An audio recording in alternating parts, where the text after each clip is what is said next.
Hello दोस्तों, नमस्कार मेरे दोस्तों, कैसे हैं आप लोग दोस्तों? उम्मीद है कि बहुत ही अच्छे होंगे। दोस्तों आज आप लोग देखिए यहाँ पे आपको मैं दिखाने जा रहा हूँ जो कि आपके म्यूजिक सब्जेक्ट में बहुत मायने रखने वाला है चैप्टर, जो आपका पूछा जाता है ग्रंथ के बारे में संगीत पारिजात से। क्योंकि दोस्तों वैसा कोई एग्ज़ाम जो है नहीं, जो कि आपके 4-5-6 ग्रंथ ऐसे हैं जिससे कि प्रत्येक एग्ज़ाम्स में प्रश्न जो है दोस्तों आते ही आते हैं। उनमें से एक आपका संगीत पारिजात है, जिनके लेखक कौन है? पंडित अहोबल। देखिए हम लोग प्रश्न को भी बनाते चलेंगे और यहाँ पे प्रश्न को यहाँ पे कैसे बनता है वो भी देखते चलेंगे, ठीक है? चलिए शुरू करते हैं। देखिए यह ग्रंथ जो है संगीत पारिजात के बारे में कहा जा रहा है कि यह ग्रंथ 1650 ईस्वी में पंडित अहोबल जी के द्वारा लिखा गया। यहाँ से प्रश्न क्या बना हमारा कि संगीत पारिजात कब लिखा गया? तो दोस्तों जवाब देना है 1650 ईस्वी में। और किसने लिखा? तो पंडित अहोबल जी ने संगीत पारिजात को लिखा है, ठीक है? तो दो प्रश्न हम लोग यहाँ से देख लिए। अब देखिए आगे क्या कह रहा है यहाँ पे कि जिसका अनुवाद फारसी भाषा में पंडित दीनानाथ जी ने किया था। देखिए पंडित दीनानाथ जी ने फारसी भाषा में अनुवाद किया था किस ग्रंथ का? तो ये जो ग्रंथ का नाम है क्या है? संगीत पारिजात। संगीत पारिजात का जो है दोस्तों रचना 1650 ईस्वी में अहोबल द्वारा किया गया था और इसका जो है फारसी में अनुवाद किसने किया? पंडित दीनानाथ जी ने, ठीक है? तो ये प्रश्न आपके बन रहे हैं। यहाँ से प्रश्न को दोस्तों बनाते चले। अभी तक हम लोग 3 प्रश्न देख लिए। आगे देखिए, यह ग्रंथ अपने समय का महान ग्रंथ माना जाता है। दोस्तों ये अपने समय का जो है महान ग्रंथ माना जाता था। और पंडित अहोबल जी पहले क्या थे? संगीतकार थे। उन्होंने संगीत पारिजात में वीणा पर पहले क्या थे? पहले संगीतकार थे वो, ठीक है? यानी कि प्रथम संगीतकार थे जिन्होंने क्या किया कि संगीत पारिजात में बताया है कि वीणा पर स्वर का जो स्थान है निश्चित करने के लिए एक नई पद्धति बनाई थी। तो ऐसा करने वाले कौन थे? प्रश्न अगर पूछा जाएगा आपसे कि बताइए कि ऐसे कौन हैं जो संगीत पारिजात में क्या किए हैं? वीणा पर स्वर का स्थान निश्चित करने के लिए एक नई पद्धति बनाई। तो वो कौन हो जाएंगे? पंडित अहोबल, ठीक है? याद रखना है पंडित अहोबल। अब वन लाइनर में देखें तो पंडित अहोबल जी ने क्या किए? वीणा वीणा के तार पर स्वर का जो है स्थान निश्चित करने का एक नई पद्धति बनाया, ठीक है? तो ये हमारे कौन थे? अहोबल जी। अब आगे देख लेते हैं। यह ग्रंथ मंगलाचरण से शुरू होता है। मंगलाचरण से शुरू होता है। पूछेगा प्रश्न कि जो संगीत जो आपका है पारिजात वो किस चरण से शुरू होता है? तो मंगलाचरण से शुरू होता है, ठीक है? इसमें कुल 8 अध्याय हैं। अगर बात कर ले, इसमें पूछेगा प्रश्न कि संगीत पारिजात में कुल कितने अध्याय हैं, तो आपको क्या बताना है? इसमें 8 अध्याय हैं, ठीक है? इसमें 8 अध्याय हैं। कौन कौन से हैं? स्वर अध्याय, ग्राम अध्याय, मूर्छना अध्याय, स्वर विस्तार अध्याय, वर्ण अध्याय, जाति अध्याय और समय अध्याय। और आपका क्या है? राग प्रकरण, यानी प्रकरण कह लीजिए या फिर अध्याय कह लीजिए, ठीक है? तो ये सारे चीज़ हैं। और एक चीज़ दोस्तों आपको मैं बताऊं कि यहाँ से प्रश्न बनते हैं कि संगीत पारिजात में कुल कितने श्लोकों की संख्या है। तो संगीत पारिजात में कुल अगर बात करें दोस्तों, तो वैसे आपको 500 श्लोक भी दिए जाते हैं और कहीं कहीं पे आपको 708 श्लोक भी देखने को मिल जाता है। तो 500 श्लोक या 708 श्लोक, ये आप वहाँ ऑप्शन के हिसाब से देखिएगा। वैसे ज़्यादा जो है हर जगह आपको 500 ही देखने को मिलता है। तो ये हो गए आपके 8 अध्याय। 8 अध्यायों के बारे में जान लिया आप लोगों। इसको चाहें तो आप लोग नोट कर सकते हैं, ठीक है? अब आगे देखिए अगला क्या है। देखिए अब अध्यायों के बारे में अगर चर्चा कर ले कि किस अध्याय में क्या बताया गया है, किस अध्याय में क्या कहा गया है। तो देखिए आपकी अगर हम बात कर ले संगीत पारिजात के पहले अध्याय में, तो इस अध्याय में हवा और आग, ठीक है? हवा और आग के संयोग से नाद की उत्पत्ति और उसके 2 भेदों के बारे में बताया गया है। नाद के कितने भेद? नाद के 2 भेद। कौन कौन से? एक आहत नाद और दूसरा अनाहत नाद। भले ही दोस्तों यहाँ पे आपको लेक्चर फॉर्म में लग रहा होगा, लेकिन एमसीक्यूज जो है दोस्तों यहाँ से हम आपको बना बना कर दे रहे हैं, ठीक है? और आपको वैसे एक स्पेशल इसका सेशन जो है दोस्तों वो बाद में, लेकिन पहले इसको आप लोग याद कर लीजिए। यहाँ मैं चाहता हूँ कि मेरे बोलते बोलते आप लोग हैं सभी लोग सीख जाएँ, समझ जाएँ और माइंड में आपका सेट हो जाए, ठीक है? तो ये चीज़ बहुत ज़रूरी है। तो नाद के 2 भेद बताएं। अब देखिए स्वर और श्रुति में स्वरों को सांप। देखिए स्वर क्या होता है? स्वर। तो अगर प्रश्न बनेगा आपसे कि पंडित अहोबल जी ने स्वर को क्या कहा था, तो स्वर को सांप और श्रुति को क्या कहा था? उसकी कुंडली। तो स्वर और श्रुति में स्वरों को सांप और श्रुति को उसकी कुंडली कहा था। किसकी? स्वर की कुंडली कहा था श्रुति को, यानी कि वो सांप जब हो गया तो श्रुति उसके कुंडली हो गए। ठीक है, अब देखिए कुंडली 22 श्रुतियों को 5 प्रकरण में बांटा गया है, यानी 5 प्रकारों में बांटा गया है। यानी कि श्रुति जो है, श्रुति के कितने प्रकार, अगर प्रश्न पूछे जाएंगे श्रुति के कितने प्रकार, तो श्रुति के 5 प्रकार बताना है। श्रुति कितने प्रकार के होते हैं, तो 5 प्रकार के बताना है। ठीक है, सामा को ब्राह्मण कहा गया है, रेधा को क्षत्रिय कहा गया है, गनी को वैश्य कहा गया है। ये सब भी प्रश्न जो है ज़्यादा डीपली अगर जाएंगे तो ये सब भी प्रश्न आपको नेट लेवल में पूछ सकता है कि सामा को क्या कहा गया, तो सामा को ब्राह्मण, रेधा को क्षत्रिय और गनी को वैश्य। ठीक है, ये कहा गया है। अब आगे देख लेते हैं, इसमें फिर क्या कहा गया है, फिर स्वरों के रंगों और रसों के बारे में भी बताया गया है। अगर प्रश्न बने कि स्वरों के रंगों और रसों के बारे में किस अध्याय में बताया गया है, संगीत पारिजात के किस अध्याय में, तो जवाब हमारा होगा प्रथम अध्याय। ठीक है, प्रथम अध्याय। चलिए आगे देख लेते हैं दूसरा क्या कह रहा है यहाँ पे संगीत पारिजात में जो है अगला दूसरा जो हमारा अध्याय है वो क्या कह रहा है, कौन सा अध्याय है, ग्राम अध्याय।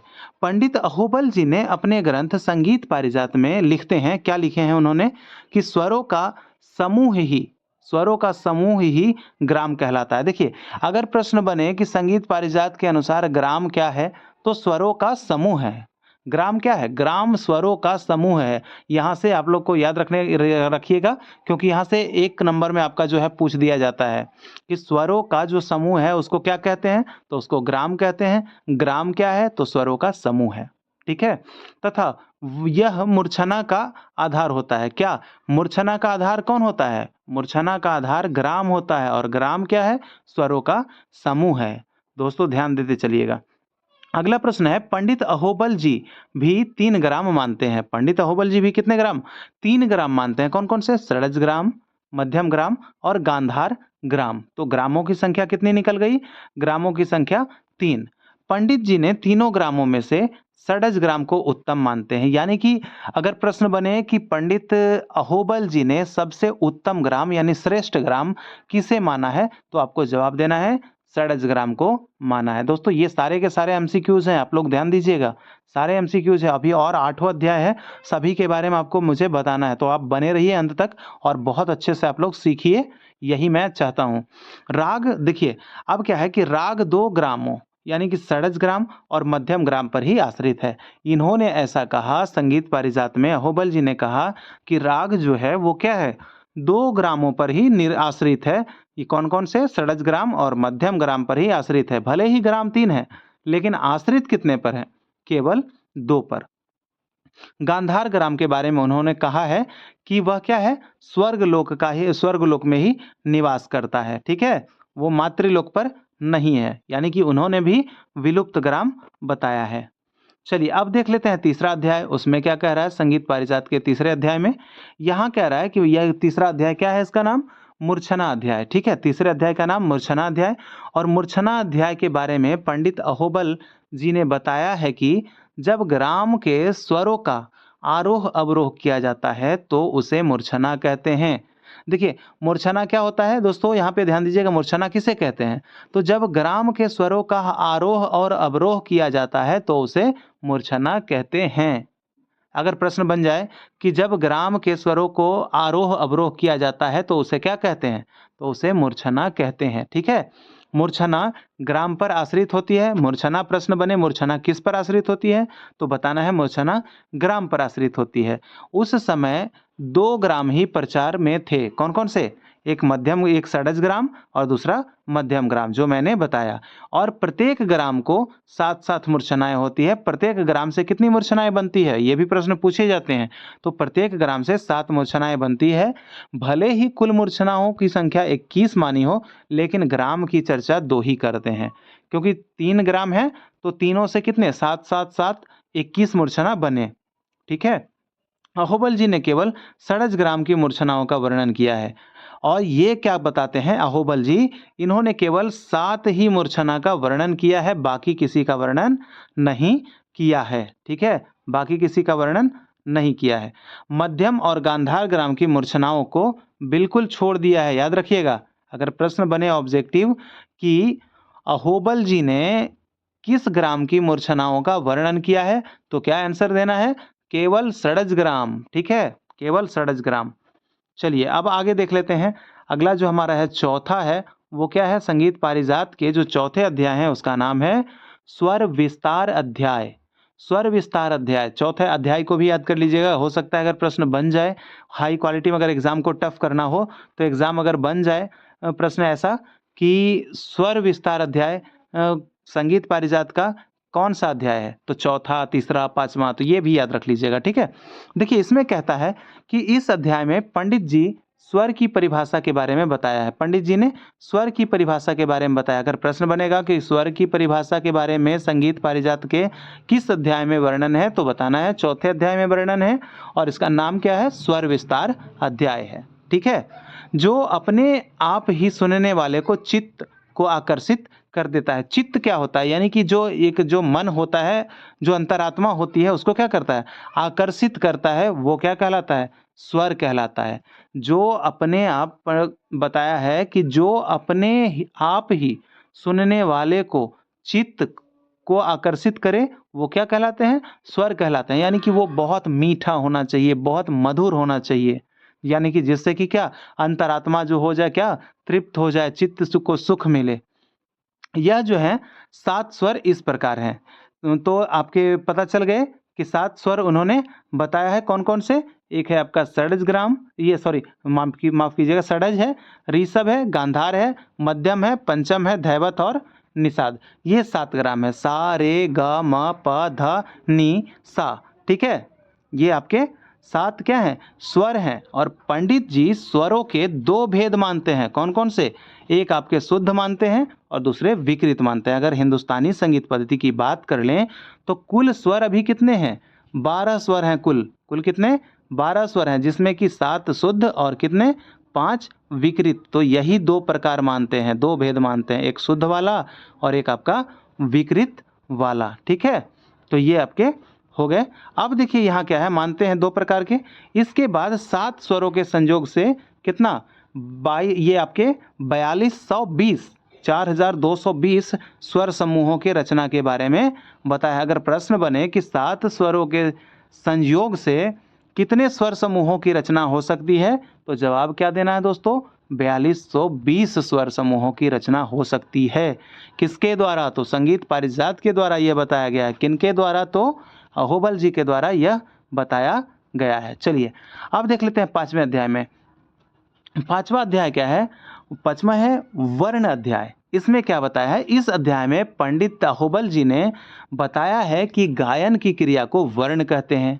देखिए प्रश्न बने, वर्ण किसे कहते हैं? तो गायन की क्रिया को वर्ण कहते हैं। याद रखना है, गायन की क्रिया को वर्ण कहते हैं और यह 4 प्रकार के होते हैं। प्रश्न फिर बना कि वर्ण कितने प्रकार के होते हैं? तो वर्ण 4 प्रकार के होते हैं। तो 4 कौन-कौन से हैं? तो अस्थाई वर्ण, आरोही, अस्थाई, आरोही, अवरोही और संचारी। अस्थाई वर्ण, आरोही वर्ण, अवरोही वर्ण और संचारी वर्ण। वर्ण कितने प्रकार के? 4 प्रकार के। और गान करने की क्रिया को क्या कहते हैं? वर्ण कहते हैं, ठीक है? अब आगे देखिए, अलंकार के बारे में अहोबल ने बताया कि क्रम अनुसार, देखिए यहाँ पे क्रम अनुसार स्वरों के समुदाय को अलंकार कहते हैं। क्रमानुसार स्वरों के समुदाय जो होते हैं, क्रमानुसार स्वरों के समुदाय को क्या कहते हैं? तो अलंकार कहते हैं। और इन्हीं अलंकारों से राग सजाए जाते हैं। याद रखना है, क्रमानुसार स्वरों के समुदाय को, क्रमानुसार, ठीक है? क्रम में होना चाहिए, क्रम में, तो उसको क्या कहेंगे? अलंकार तभी कहेंगे, ठीक है? और इन्हीं अलंकारों से क्या होता है? राग सजाए जाते हैं। और पंडित अहोबल जी ने अलंकारों के कई प्रकार बताए हैं। अलंकारों के प्रकार बताए हैं जैसे कि आपके हो गए मृदु, नंद, सोम, बिंदु, ग्रीव, वेणी आदि। दोस्तों देखिए, ऐसा मुझे क्लास करवाने के लिए, लेक्चर करवाने के लिए क्यों मैं प्रेरित हुआ इस बार, क्योंकि यहाँ पे जो है दोस्तों ज़्यादा से ज़्यादा प्रश्न जो है आपके सॉल्व हो रहे हैं। अगर आप लोग कहेंगे तो आपको MCQ फॉर्म में भी हम आप लोग के लिए प्रोवाइड करवा देंगे, ठीक है? इसलिए आप लोग पहले ये चीज़ देख लीजिए, बहुत अच्छे से समझ लीजिए, फिर तो MCQ का जवाब आपको ही देना है। आप स्वयं जवाब देने लगेंगे, मुझे पता है। तो दोस्तों थोड़ा सा ध्यान दीजिए और थोड़ी सी हमारे साथ जो है प्रयास कीजिए। तो देखिए ये सब, ये क्या हो गया है? अगर जैसे प्रश्न बने मृदु क्या है, तो मृदु क्या है? ये सब आपके अलंकारों के प्रकार हैं। मृदु अगर पूछे गए आपसे यहाँ पे 3 दे दे और एक कहीं अन्य का जोड़ दे और पूछे इनमें से कौन से अलंकारों के प्रकार नहीं है, तो फिर क्या करेंगे? तो आपको इसलिए ये भी याद कर लेना है अलंकारों के प्रकार को, ठीक है?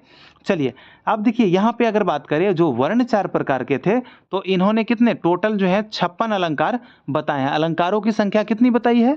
तो अलंकारों की संख्या 56 बताएं टोटल। तो अलंकारों की जो संख्या है और ये वर्ण जो है कितने 4, तो कौन-कौन से? अस्थाई वर्ण से 7 अलंकार, आरोही वर्ण से 12 अलंकार, अवरोही वर्ण से 12 अलंकार और संचारी वर्ण से 25 अलंकार। इस तरह से मिलाकर कुल जो है 56 अलंकार बताए हैं कौन? संगीत पारिजात के लेखक अहोबल जी ने। किसमें? तो संगीत पारिजात ग्रंथ में, ठीक है? चलिए अब देख लेते हैं हमारा जो अध्याय है छठा, जाति अध्याय। इसमें टोटल मैं बता दूं दोस्तों आके 8 अध्याय है। अभी तक हम लोग छठे अध्याय में जाने और लगभग यहाँ पे 20 से 30 प्रश्न जो है अभी तक सॉल्व कर लिए होंगे, उससे ज़्यादा ही, ठीक है? तो यहाँ पे ध्यान देना, छठा अध्याय है जाति अध्याय। इस अध्याय में 7 शुद्ध जातियाँ, 7 शुद्ध जातियों कौन कौन से? षड्जा, ऋषभी, गंधारी, मध्यमा, पंचमी, धैवती और नैषादी का संक्षेप रूप में परिचय दिया गया है। अगर ये पूछे कि किस अध्याय में 7 शुद्ध जातियों का वर्णन मिलता है, तो जाति अध्याय में। शुद्ध जातियां कितनी मानी है अहोबल जी ने? तो 7 मानी है, ठीक है? और देखिए जाति अध्याय में और क्या है, इसके अलावा इसके जो है इसके बिना कंपित, स्फुरित, हुमफित आदि गमकों के बारे में समझाया गया है, ठीक है? इसके बिना जो है यहाँ पे इसको आपको गमक जो बताए हैं, गमक, उसके बारे में भी यहाँ पे आपको मिलेगा। वीणा कंपित, यहाँ पे ये बीना लिखा गया है। चलिए अब देख लेते हैं हमारा क्या है 7वां अध्याय। तो संगीत पारिजात का जो 7वां अध्याय है वो है समय अध्याय। समय अध्याय ये क्या है कि इस अध्याय में अहोबल ने बीना पर स्वरों की स्थापना के बारे में बताया है। तो प्रश्न बनेंगे कि बीना पर स्वरों की स्थापना के का उल्लेख किस अध्याय में है? संगीत पारिजात के किस अध्याय में है? तो जवाब क्या देना होगा? 7वां अध्याय में है, ठीक है? 7वां अध्याय में। 7वां अध्याय में क्या है? तो बीना पर स्वरों की स्थापना के बारे में बताया गया है, ठीक है? ये चीज ध्यान रख। और इसमें देखिए आगे जो है, आगे 5 प्रकार की गीतियां, गीतियां कितनी प्रकार की? गीतियां 5 प्रकार की बताई गई है। कितने प्रकार? 5 प्रकार। शुद्धा, भिन्ना, गौड़ी, बेसरा, साधारणी, ये 5 प्रकार के गीति है ना। तो ये 5 प्रकार की गीतियां बताई गई है और उनके लक्षण के बारे में बताया गया है। यानी प्रश्न बने कि गीतियों और उनके लक्षण के बारे में किस अध्याय, संगीत पारिजात के किस अध्याय में बताया गया है, तो भी बताना है कि 7वां अध्याय, ठीक है? यहाँ आप देखते हैं कि अहोबल जी ने अपने समय में प्रचलित रागों का गायन समय भी बताया है। यानी कि उनके समय जो प्रचलित जो राग थे, जैसे कि रामकली, तोड़ी, ये सब का क्या है, भैरवी, मुखारी, ललित जो है, ये सब जो है उनके बारे में भी, उनका गायन समय भी बताया है। जैसे कि उन्होंने कहा है कि राग तोड़ी, रामकली का जो गायन समय होता है वो दिन का पहला पहर होता है, ठीक है? उन्होंने कहा है ऐसा। हालांकि आप लोग जानते ही हैं कि ये क्या होता है, दिन का दूसरा पहर तोड़ी हो जाता है। भैरवी, भैरवी, मुखारी और ललित, ये जो है ये सब हर समय गाए जा सकते हैं, ऐसा उन्होंने कहा है। कहाँ? 7वें अध्याय में। चलिए अब जो है संगीत पारिजात का जो लास्ट अध्याय है, 8वां अध्याय है, राग अध्याय है। इसमें से भी प्रश्न दोस्तों पूछे जाते हैं। इस अध्याय में अहोबल ने 125 रागों का ही वर्णन किया है। तो अगर प्रश्न बने कि अहोबल जी ने कितने राग बताए हैं, संगीत पारिजात में कितने राग का वर्णन है, तो दोस्तों बताना है 125 राग का वर्णन है, 125 रागों का वर्णन है। इस अध्याय में पंडित जी ने थाटों का उल्लेख तो करते हैं, यानी थाट का उल्लेख वो किए हैं, परंतु रागों को थाटों के अंतर्गत नहीं रखते हैं, ठीक है? रागों को थाटों के अंतर्गत नहीं रखते हैं। लेकिन हम लोग क्या मानते हैं आजकल कि राग जो हैं वो थाट के अंतर्गत ही रहते हैं, राग जो हैं वो थाट के अंतर्गत ही आते हैं। और हमारे हिंदुस्तानी संगीत पद्धति में 10 थाट माने जाते हैं और 10 इससे आश्रय राग भी हैं, ऐसा हम लोग मानते हैं। लेकिन उन्होंने थाटों के अंतर्गत रागों को नहीं रखा था।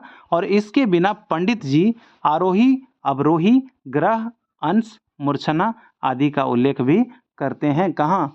राग अध्याय में। तो राग अध्याय में याद रखना है, प्रश्न अगर पूछा जाए कि ग्रह का उल्लेख पंडित अहोबल जी ने संगीत पारिजात के किस अध्याय में किया है? तो 8वां अध्याय में किया है। या फिर अगर प्रश्न बने आपसे कि 8वें अध्याय में संगीत पारिजात के 8वें अध्याय में अहोबल जी ने किसका किसका वर्णन किया है? तो याद रखना है किसका? आरोही, अवरोही, ग्रह, अंश, न्यास, मूर्छना आदि का भी उल्लेख करते हैं किसमें? संगीत पारिजात के 8वें अध्याय में।